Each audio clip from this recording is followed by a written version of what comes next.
In Parshat Shemini, the Torah tells us about the Shmona Shratzim.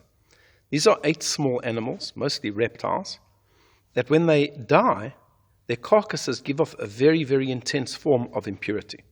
And the Torah discusses what happens when a keli, when a utensil, an item, touches one of their carcasses and how it can become pure and if it can become pure, and discusses the laws of a mikveh, a ritual bath, etc. And the Talmud discusses the different materials from which a utensil can be made. A utensil can be made from metal, a utensil can be made from earthenware, a utensil can be made from wood or from bone, and each of these has specific laws in terms of how it becomes impure and how you can purify it and whether you can purify it. So, for example, a kli cheres, an earthenware utensil, a clay utensil, if that becomes impure, cannot be purified. It has to be smashed and broken. You can put it back together again, but putting it in a mikveh will not help. But the Mishna tells us that an animal that lives in the sea, if you produce a utensil from its hide, from its bone, it will not become impure. It will not become impure. So only animals that are on the land, but animals at the sea will not, if you make a utensil from them, will not become impure. Ask the Talmud, what about an animal that lives in the land and on the sea?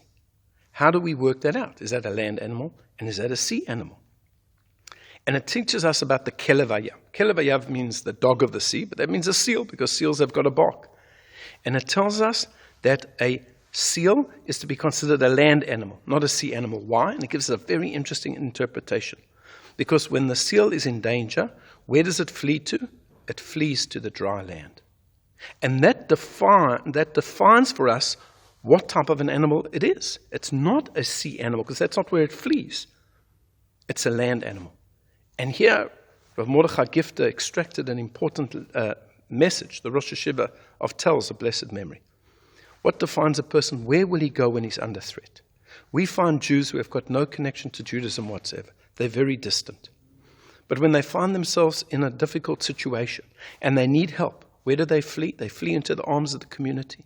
They come to the rabbi. They come to the welfare institutions. We need help.